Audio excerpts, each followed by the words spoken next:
Muy buenos días, Dios los bendiga a todos. Pongan mucha atención en los devocionales de esta semana.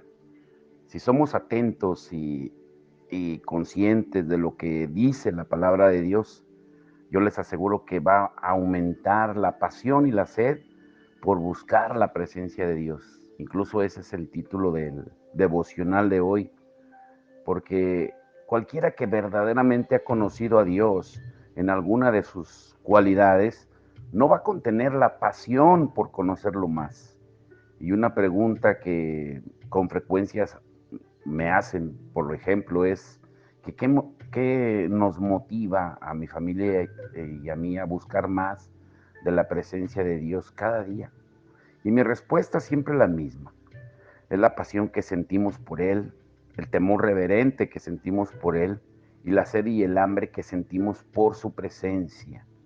Y reconocemos nuestra necesidad de Dios, porque sabemos que sin su presencia estamos destinados a fracasar.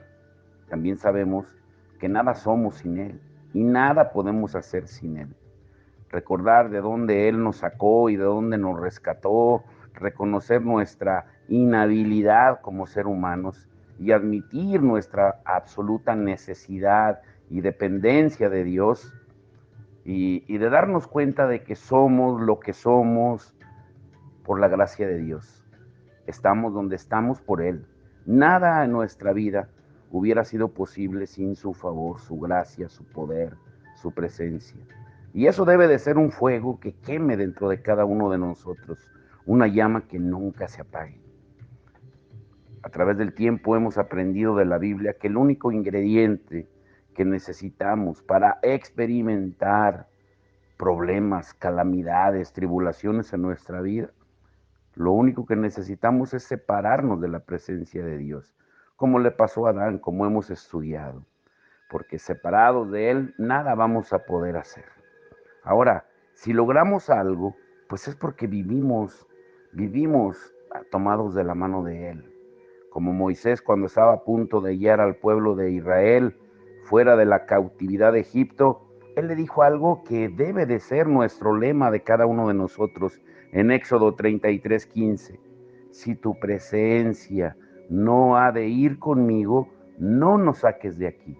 La Biblia nos habla de varias personas que vivían apasionadas por la presencia de Dios. Veamos solamente tres de ellos, a Moisés, a David y a Pablo. Primero, ¿cuál era la gran pasión de Moisés?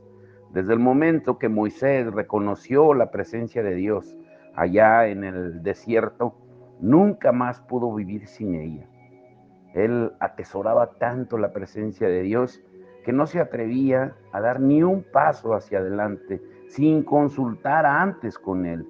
En varias ocasiones Dios estuvo dispuesto a destruir al pueblo de Israel, pero cuando Moisés intercedía, Dios detenía su juicio.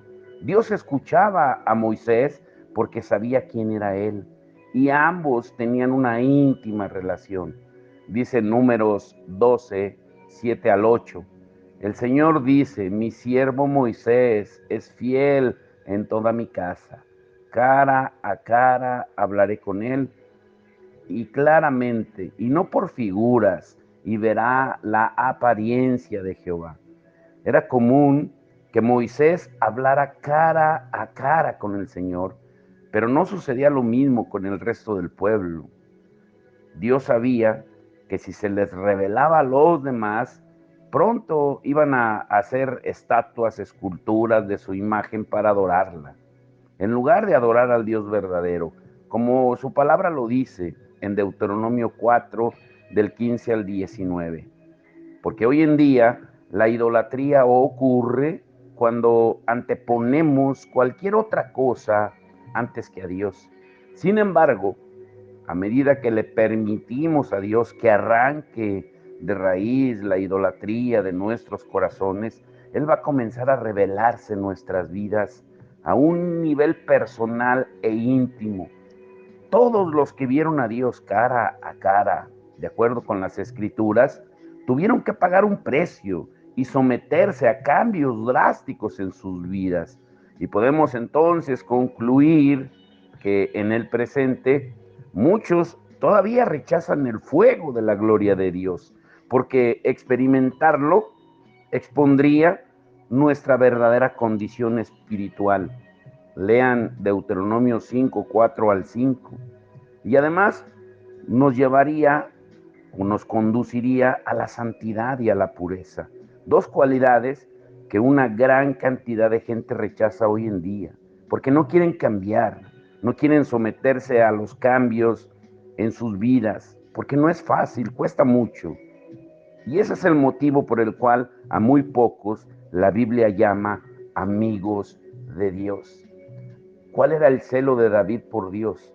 Otro hombre que tenía pasión y sed por el Señor era David, el segundo rey de Israel, a quien la palabra llama un varón conforme a su corazón. Es el único hombre en 1 Samuel 13:14 que Dios lo llamó un hombre conforme a su corazón. Y es interesante porque David, si leemos su historia, David no fue perfecto. Tuvo todos los defectos del mundo, incluso mucho más que cualquiera de nosotros, porque planeó un asesinato con alevosía y ventaja, adulteró, mintió, hizo tantas cosas, pero sin embargo Dios dijo que era un hombre conforme a su corazón. ¿Pero por qué? Porque tenía gran celo, tenía un afán por buscar constantemente a Dios y de estar en su presencia. Y el anterior rey Saúl, el primer rey, nunca pensó traer el arca del pacto a Gabá. El arca del pacto representaba la presencia. Y por 20 años el arca estuvo en Kiriat Jearim, el pueblo donde fue llevada después de ser capturada, y fue devuelta 7 meses más tarde por los filisteos, quienes eran enemigos de Israel. Sin embargo, cuando David asumió como rey de Israel, una de sus primeras decisiones reales fue regresar el arca, la presencia de Dios manifestada a Jerusalén, donde David había establecido su residencia y su sede del gobierno. Lean todo el capítulo 6 de Segunda de Samuel. David fue un hombre conforme al corazón de Dios debido a su sed, a su pasión por buscar su presencia. Y fácilmente podemos identificar un patrón en la vida de David cada vez que enfrentó una situación difícil, cuando tuvo que tomar una decisión importante o cuando iba a enfrentar a un enemigo en batalla. Lo primero que hacía era consultar a Dios y buscar su rostro. Vean, por ejemplo, 1 Samuel 30, del 6 al 8. Él tenía gran pasión por adorar al Señor. Era un adorador por naturaleza. Y en los Salmos, que la gran mayoría los escribió David, leemos acerca de su gran sed por la presencia de Dios, lo cual lo llevó a buscar a Dios sin cesar. Otro hombre es Pablo. Pablo tenía un intenso deseo de conocer a Dios íntimamente. En Filipenses 3:10 dice, a fin de conocerle a Jesús y el poder de su resurrección y la participación de sus padecimientos, de sus sufrimientos, llegando a ser semejante a él en su muerte. El apóstol Pablo era un apasionado por Dios y por conocer a Cristo. En el lenguaje original de la Biblia existen 3 palabras que describen la acción de conocer. Una es gnosis, un vocablo griego que alude al conocimiento informativo, a la información mental, a lo teórico, a lo científico. El otro es epignosis, es una palabra también griega, pero que se refiere al conocimiento experimental o conocimiento adquirido por la práctica o la experiencia. Y este término se refiere a tener intimidad también, a conocer a otra persona íntimamente. Yadá es una palabra hebrea que significa tener un conocimiento íntimo o conocer a alguien en la intimidad. Y la voluntad de Dios es que cada creyente tengamos una experiencia con Él, un encuentro íntimo cara a cara con Él. En Efesios 3:19 dice que realmente podamos llegar a conocer en la práctica, por medio de la experiencia personal, el amor de Cristo que excede, que rebasa todo conocimiento. Lo que Pablo expresa aquí en este versículo es que debemos anhelar alcanzar la epignosis, el amor de Jesús que excede todo gnosis, todo conocimiento mental. O sea, conocer a Dios es experimentar su amor, sin importar lo que hagamos, cuántos libros leamos o cuántos diplomas universitarios tengamos. Si nunca tenemos una experiencia con Dios, nunca vamos a entender el amor del Padre ni la vida de Jesús. Debemos desear sinceramente conocer de primera mano que el reino, el poder y la gloria de Dios no solo son conceptos teológicos, porque pueden ser experimentados aquí y ahora como estudiamos el día del domingo y ayer si repasaron de nuevo. Conocer a Jesús es traer su realidad, su reino, su dominio, su vida, su poder a la tierra. Por eso necesitamos algo más que teología, algo más que teoría. Necesitamos una experiencia y cada persona que verdaderamente ha conocido a Dios ha tenido una experiencia. Y hoy en día, cada creyente también puede aspirar a tener una experiencia con Él. La teología, sin una experiencia o sin un encuentro divino, no es espiritualmente provechosa. Si nunca experimentamos o recibimos a Jesús como nuestro Señor y Salvador, vamos a terminar perdidos, a pesar de entender la teología o la teoría correcta acerca de Él. Ahora, es triste saber que hay miles de personas religiosas, pero que no tienen intimidad con Dios. Tenemos que conocer a Dios en todas sus facetas. Moisés le pidió a Dios que le mostrara sus caminos para poderlo conocer más.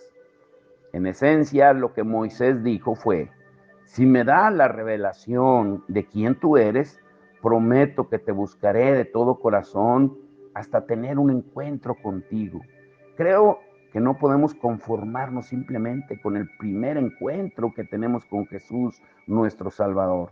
Debemos buscarlo continuamente, diariamente, a fin de tener más encuentros y experiencias con Él y conocerlo en toda su plenitud y en sus diversas facetas. No podemos contentarnos sabiendo acerca de Él solamente. Debemos conocerlo a Él. Por ejemplo, muchos saben que Dios es el proveedor, pero todavía no lo han conocido como su proveedor. Hay muy poca ganancia cuando sabemos que Dios les provee a otros si no lo conocemos como nuestro proveedor. Yo te pregunto, ¿conoces a Dios como tu proveedor? Tú necesitas tener un encuentro personal con Él como tu proveedor para recibir su provisión sobrenatural. La provisión es solo un aspecto de su gloria, porque la gloria comprende lo que Dios es en su totalidad. Recordemos que la gloria de Dios es el medio ambiente, la atmósfera donde Dios mismo habita. Y las diversas facetas de su gloria concuerdan con sus nombres y sus formas. Cada nombre de Dios revela una promesa específica de quién es Él para su pueblo y un aspecto de su naturaleza y de su carácter. Así es como sabemos que toda manifestación de Dios procede de la naturaleza y del carácter de Dios mismo. Cuando Dios manifiesta un aspecto de su gloria, es cuando vamos a recibir de Él conforme a ese aspecto. Mucha gente se pierde las experiencias divinas y los encuentros con su presencia porque a ellos les gusta solo la teoría, la teología, el conocimiento mental que tienen, pero eso no debe de ser suficiente para nosotros. Como estudiamos el domingo, debemos anhelar que su reino, su poder, su gloria se manifieste. Jesús prometió estar con nosotros cada día de nuestra vida. Él lo prometió en Mateo 28:20. Y también en Marcos 16:20, Él dijo que cuando obedecemos, cuando predicamos, cuando testificamos de Él, Él respalda la palabra de Él con señales y maravillas. O sea, no debe de ser solamente algo teórico, sino algo práctico, donde la gente pueda ver el poder de Dios. Ahora, lo que Jesús dice de que Él prometió estar cada día con nosotros en Mateo 28:20, cuando afirmamos esa verdad, no solo debe de ser una declaración doctrinal de nuestra parte, debemos recibir su promesa por fe cada día, sabiendo que Él está con nosotros ahora. Y de esa manera podemos experimentar su maravilloso amor, su gracia, su fortaleza y su poder. Proverbios 27:7 dice, el hombre saciado desprecia el panal de miel, pero al hambriento todo lo amargo es dulce. La iglesia moderna del día de hoy tiene muchos recursos, Biblias de estudio, Biblia del hombre, de la mujer, del joven, Biblia de todo tipo, libros, enseñanzas en CDs, DVDs, diccionarios, programas computarizados, estudios bíblicos en las redes sociales, predicaciones de la palabra. En el teléfono puedes bajar las diferentes versiones de la Biblia y todo llega a gran parte del mundo. Y esos recursos son de fácil acceso para muchos cristianos, especialmente para los que vivimos pues en esta parte del mundo, no así para los que viven en otras partes. Tenemos todo tipo de recursos disponibles para ayudarnos a crecer y a madurar espiritualmente. Pero sin embargo tenemos tanto conocimiento que nos hemos convertido en gente selectiva, en catadores de la palabra. O sea, nos volvemos catadores. Cuando digo eso es porque nos volvemos selectivos al decir, no me gustó esto, sí me gusta esto, y tomamos solamente lo que nos conviene. Tenemos tanto conocimiento que nos hemos convertido así, a tal punto que hay quienes ponen sus intereses personales por encima de la transformadora palabra de Dios. Y como resultado, muchos también rechazan la sana doctrina y adoptan creencias que parecen ser más congruentes con sus propios estilos de vida. O sea, en esencia, han llegado al punto de estar tan satisfechos con ellos mismos que ahora desprecian el panal de miel, como leímos en Proverbios 27:7. Y aunque muchos rechacen la revelación divina, existe una generación, gente de todas las edades y naciones, que verdaderamente tiene sed y hambre de Dios, que tiene mentalidad de discípulo, de estar dedicado, de aprender de las cosas de Dios, y quienes humildemente sirven a otros en el nombre de Cristo. Esa gente anhela aprender más de Él con el fin de hacer una diferencia en el mundo. Y para ellos aún lo amargo sabe dulce, como leímos. Tenemos que estar conscientes de nuestra necesidad de la presencia de Dios, porque eso nos va a mantener hambrientos y sedientos de Él. Tenemos que entenderlo. La presencia de Dios es la única que nos puede alimentar. Ahora, pongan atención aquí. ¿Cuáles son los beneficios y bendiciones que Jesús ganó en la cruz? Todo lo anterior que les acabo de mencionar es para despertar en cada uno de ustedes la pasión por conocer a Dios íntimamente. Pero eso solo se puede lograr por medio de Jesús, quien ha abierto el camino que nos permite ir detrás del velo del lugar santísimo para entrar a la presencia de Dios por medio de estos beneficios y bendiciones que Jesús ganó en la cruz, los cuales nos pertenecen a todos los que le recibimos como Señor y Salvador. Y podemos proseguir nuestra pasión por conocer a Dios. ¿De qué manera? Número uno, darnos cuenta de que el lugar santísimo ya fue abierto. Mateo 27, 50 al 51 dice, mas Jesús, habiendo otra vez clamando a gran voz, entregó el Espíritu. Y he aquí el velo del templo se rasgó en dos, de arriba a abajo.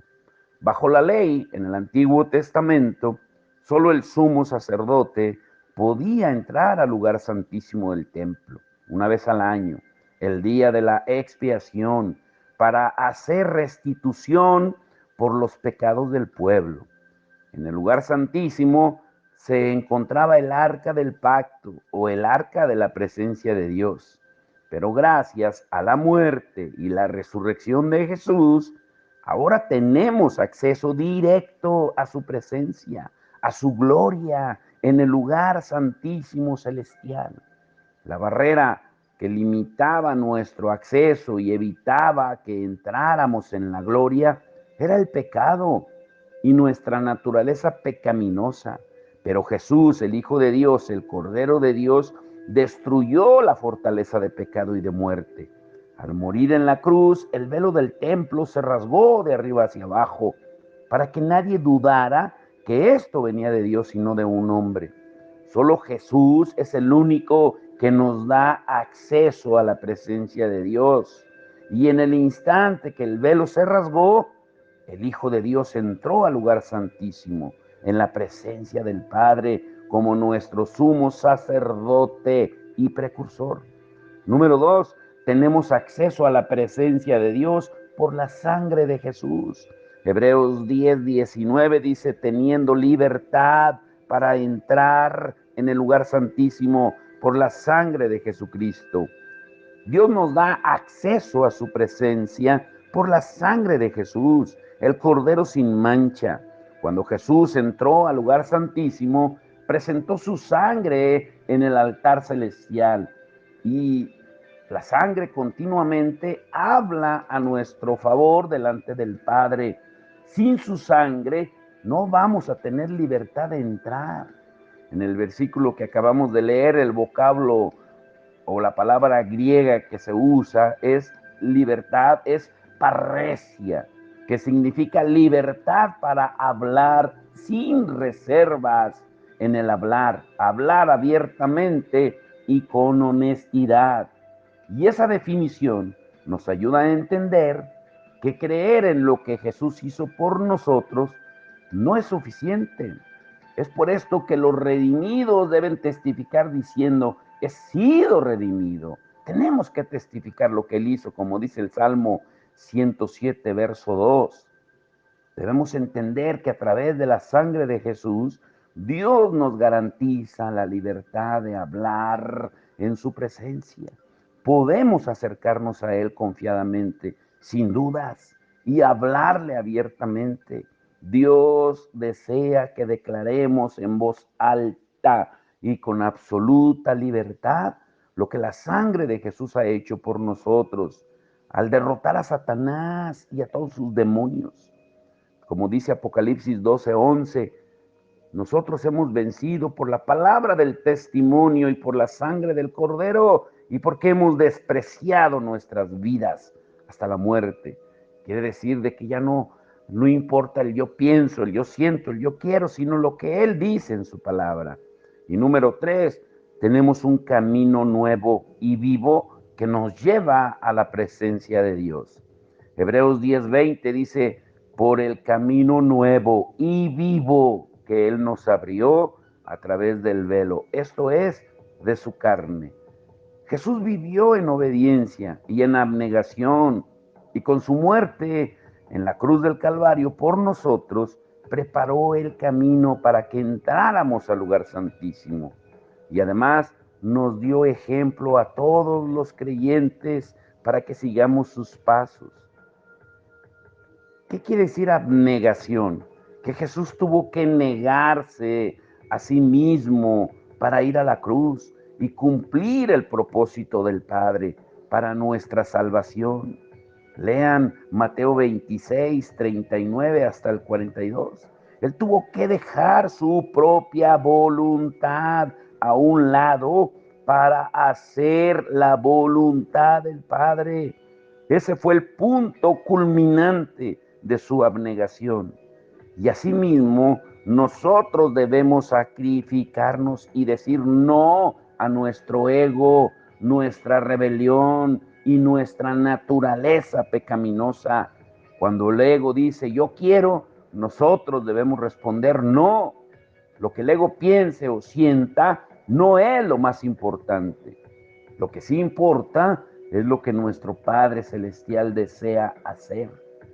No podemos negociar con nuestro ego, porque debe ser ejecutado en la cruz y morir para que Jesús viva en y a través de nosotros, como Pablo lo dice en Gálatas 2:20. Ahora, el primer paso para seguir a Jesús como discípulo es es negar nuestro ego, obediencia. Jesús nos mostró que el camino de la obediencia es el único que nos lleva a alcanzar madurez y disfrutar la vida eterna. Orden y obediencia, recuerden lo que hablamos. Ningún rebelde entrará en el reino de los cielos. Las aflicciones que vienen como consecuencia de la desobediencia, esas no purifican ni maduran, pero las que vienen por obediencia sí.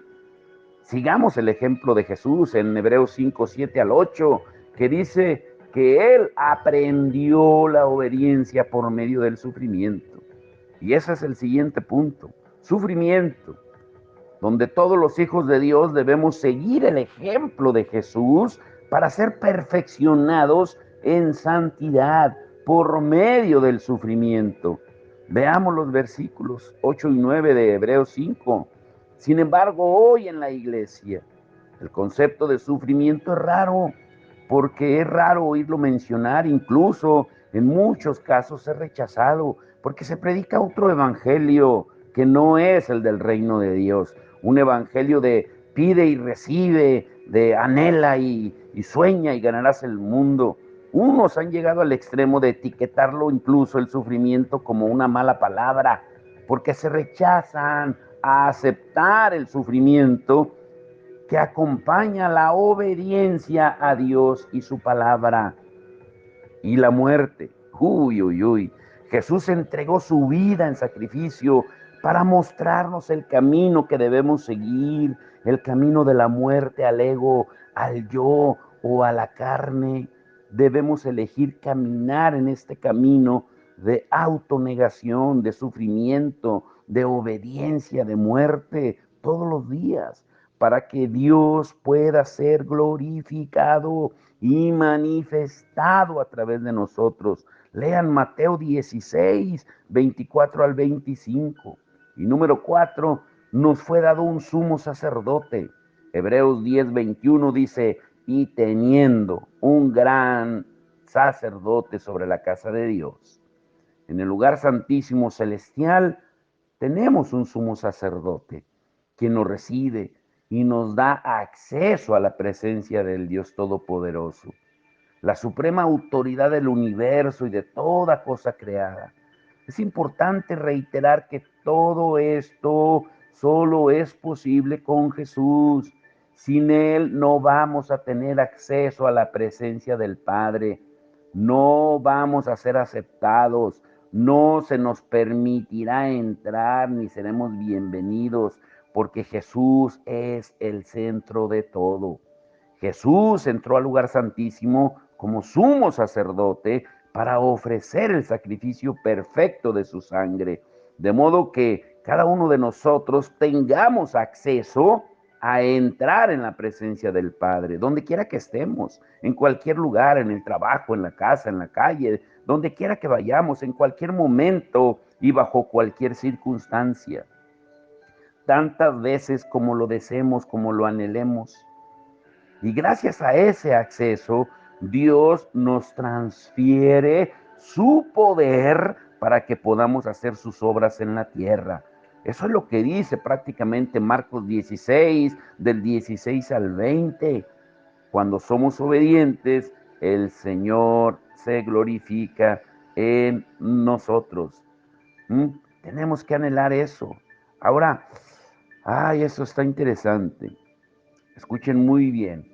¿Cuáles son las claves para vivir una vida apasionada por Dios? Quiero preguntarte esto. ¿Te gustaría sentir sed y pasión por Dios? Quiero dejarte con 4 claves que te van a ayudar a desarrollar ese estilo de vida. Escúchalo bien. Número 1, perdón, pídele al Espíritu Santo el deseo de beber de Él. Jesucristo dijo en Juan 7:37, en el último y gran día de la fiesta, Jesús se puso en pie y alzó la voz diciendo, si alguno tiene sed, venga a mí y beba. Debemos pedirle al Espíritu Santo que nos dé de Él el deseo de beber el agua de vida de Dios. Cuando estemos llenos del Espíritu Santo, y muchos pueden tener la evidencia de orar en otras lenguas, como dice Hechos 2:4, Hechos 19:6, Primera de Corintios 14:18, los ríos de agua viva van a comenzar a fluir en nosotros. Pero hay más. La Biblia nos enseña que deberíamos estar continuamente llenos del Espíritu Santo, como dice Efesios 5:18. Sin embargo, no podemos caminar en el Espíritu hasta que vivamos la experiencia de estar gloriosamente llenos. El bautismo del Espíritu Santo o la llenura, por la cual comenzamos a experimentar el poder y la vida sobrenatural de Dios. Pero debemos buscar ser llenos continuamente, y esa llenura nos permite caminar en el Espíritu a toda hora. Ahora, ¿cómo podemos beneficiarnos a nosotros mismos o a otras personas que testifiquemos acerca de cómo el Espíritu Santo nos llenó hace varios años si hoy en día somos ramas secas? Esa es la condición de muchas personas hoy en día, que en un punto de sus vidas recibieron la llenura del Espíritu Santo, pero nunca aprendieron a beber de Él continuamente. Entonces, ser bautizado en el Espíritu de Dios es solo el primer paso cuando recibimos a Cristo y somos sellados por su Espíritu. Pero luego necesitamos el fuego que nos mantenga encendidos para cumplir sus planes en la tierra. Necesitamos vivir expuestos a su gloria, a su fuego, para ser continuamente llenos. De lo contrario, nos vamos a secar, sin importar lo poderosa y maravillosa que fue la primera vez. No debemos quedarnos solamente con la búsqueda de ser continuamente llenos del Espíritu Santo, sino debemos ser prácticos, anhelarlo cada día. Si tú solo has sentido un deseo lejano de buscar a Dios, pero deseas cambiarlo por una verdadera pasión, pues la solución es orar para que el Espíritu Santo venga sobre ti con su fuego y te llene con su pasión. En los próximos estudios de esta semana vamos a abordar otros procesos con más detalle. Número 2, permite que Dios llene totalmente todo. Isaías 6, del 1 al 4, dice que cuando Isaías tuvo la visión del trono de Dios, dice, vi yo al Señor sentado sobre un trono alto y sublime, y sus faldas llenaban el templo. Toda la tierra está llena de su gloria, y la casa se llenó de humo. Varias veces en estos versículos vemos la palabra llenaba o llena, y eso refleja una acción continua que nunca termina. En otras palabras, sus faldas llenaban y continuaban llenando el templo. El humo llenaba y continuaba llenando la casa. La llenura nunca cesaba, nunca se detenía. La Biblia dice que Jesús todo lo llena en todo. Dice Efesios 1:23. Dios puede llenar todas las cosas con su llenura. Las iglesias, nuestras familias, a nosotros mismos, nuestras comunidades, todo el universo, el trabajo. Él puede llenar y seguir llenando. Él es el único, perdón, que puede llenar el universo con su presencia. Pero la pregunta ahora es, ¿cuánto de Dios deseamos tener? La llenura que recibimos de Él depende de cuál grande es nuestro deseo por Él. Algunos piensan que ya están suficientemente llenos de Dios, pero Él vive continuamente. Por lo tanto, continuamente Él está llenándonos. Entonces siempre hay más de Él que podemos obtener. Siempre hay algo nuevo y mayor por recibir. La gloria de Dios llenaba el tabernáculo también hecho por manos humanas. En Éxodo 40:34. Pero hoy Él quiere llenar el templo que Él edificó y llenarnos con su llenura. Lean Efesios 1:22-23 y Primera de Pedro 2:5. Pero la sed es una fuerza que nos va a hacer olvidar nuestra reputación y hacer locuras. ¿Qué quiere decir? Que si tienes sed de Dios, deja de vivir de glorias pasadas, como hacían los israelitas cuando recordaban a sus antepasados comiendo maná en el desierto.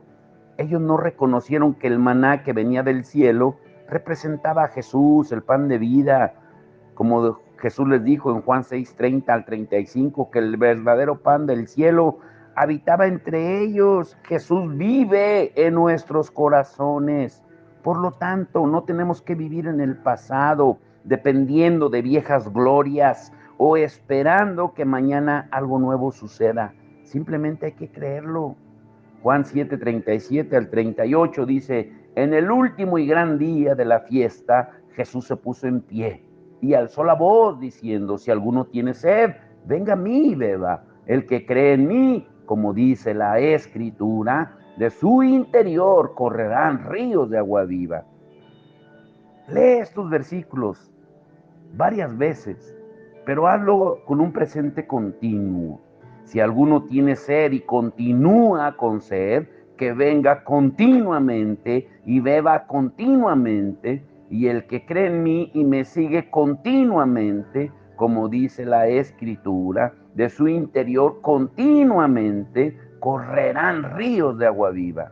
O sea, no basta con ser tocado por el Espíritu Santo, ni recibir una bendición de Él. Necesitamos el continuo fluir de los ríos.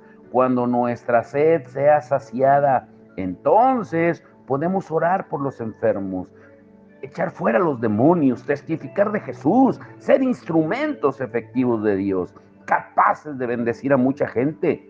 Pero para sostener ese ministerio debemos mantenernos regresando a la fuente, a beber continuamente. Y la clave para ser continuamente llenos es buscar a Dios apasionadamente en adoración, estar continuamente en comunión con Él. Número 3, ¿estás dispuesto a tomar riesgos? Cuando perseguimos la gloria de Dios y elegimos creer en lo sobrenatural de Dios, porque Dios nos ha acabado el poder. Si Él prometió darnos poder es para que lo usemos mientras estamos en la tierra, no cuando ya estemos con Él en su presencia. Allá no lo vamos a necesitar. Pero cuando elegimos creer en eso, nos vamos a arriesgar a movernos en una nueva área de nuestras vidas. También nos vamos a arriesgar a la desaprobación de los demás, a que te etiqueten de loco, de fanático. Sin embargo, para ministrar la gracia de Dios a otros, debemos arriesgarnos como lo hizo Jesús. Lean Juan 5 del 1 al 17. ¿Cuáles son algunos de esos riesgos? Que muchos en la iglesia hoy en día ya no creen en las manifestaciones del Espíritu Santo, ya no creen en las sanidades, en los milagros, en las liberaciones, porque piensan que eso solo ocurría en el tiempo de los apóstoles. Pero entonces yo les pregunto, ¿ya se le acabó el poder a Dios? Y por último, número 4, cambia las rígidas estructuras mentales, los patrones mentales religiosos y denominacionales que tienes. Necesitas hacer un cambio, como dice su palabra en Romanos 12:2. Ahora, aunque no necesariamente todas las costumbres son malas, pueden bloquear el mover de Dios en nuestras vidas y enfriar nuestra pasión por Él. Por ejemplo, algunas iglesias tienen un orden muy predeterminado, muy metódico. Incluso hay unas denominaciones que son las metodistas, porque llevan un método muy planificado para los servicios, del cual nunca se desvían. Comienzan con una oración, cantan 3 canciones rápidas de alabanza, seguidas por 3 canciones lentas de adoración, ponen a alguien a que ore por las ofrendas, dando un testimonio para tocar las emociones, presentan el mensaje y terminan con una invitación, repita conmigo, a aceptar a Jesús como Señor y Salvador. Pero ¿qué pasa si el Espíritu Santo desea cambiar el orden del servicio y hacer el llamado a los perdidos antes de presentar el mensaje? O si quiere liberar a alguien que está endemoniado o orar por alguien que viene enfermo. Tenemos que estar listos y dispuestos a romper toda estructura que evite que Él se mueva entre nosotros según Él lo desea. El programa no es tan importante como permitirle al Espíritu Santo fluir cuando Él está preparado para salvar las almas. El anhelo nuestro es de que al terminar estos 40 días, al terminar estos, cuando ya el Señor nos esté llevando a otro nivel, terminando y que ya sepamos dónde vamos a estar ubicados, es tener una iglesia activa, que cuando vayamos a las comunidades, cuando vayamos a los hospitales, que cuando vayamos a cualquier lugar, no haya necesidad de decirles, hermano, hermana, ore por aquellas personas que están allá, sino que tomemos iniciativa creyendo que el poder de Dios actúa en nosotros y que Él desea liberar, sanar, como lo hizo, como Él les mandó a los discípulos. Su poder no se ha acabado. Es tiempo de dar ese paso de transición, de cambio de la teoría a lo práctico. Por eso este tiempo va a ser muy hermoso si lo aprovechamos. Pero vamos a orar, que el Señor nos dé revelación y entendimiento de que tú eres un portador de la gloria de Dios. Padre, en el nombre de Jesús, te damos gracias, Señor, porque tu palabra dice que ahora nosotros somos templo, residencia, casa de tu Espíritu Santo. Y si tu Espíritu Santo habita en nosotros, es un espíritu de poder, de amor y de dominio propio, que se manifiesta con señales, con maravillas.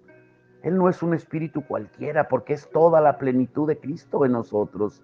Ayúdanos a entenderlo y que lo pongamos por obra. Que no tengamos miedo a orar por los demás. Que no tengamos miedo a orar por alguien que podamos percibir en nuestro espíritu que tiene algo que lo está oprimiendo, un espíritu demoníaco. Que oremos por libertad, sabiendo que no somos nosotros, que eres tú el que lo hace, Señor. Tu palabra dice en Marcos 16:20 que cuando los discípulos salieron y predicaron, Señor, que tú lo respaldabas con señales y maravillas. Y ese poder que tú le diste a los discípulos y que lo delegaste a la iglesia, porque dice tu palabra que ahora todo lo has puesto a los pies de la iglesia, está disponible para todos los que creen.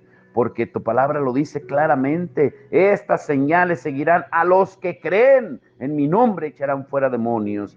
Y lo creemos, somos creyentes tuyos, porque sabemos que no es con fuerza, no es con espada, no es con nuestro intelecto, sino es con tu Santo Espíritu. Como tú lo dijiste claramente en Mateo 12:28, mas yo, si por el Espíritu de Dios echo fuera los demonios, es porque el reino de Dios ha llegado.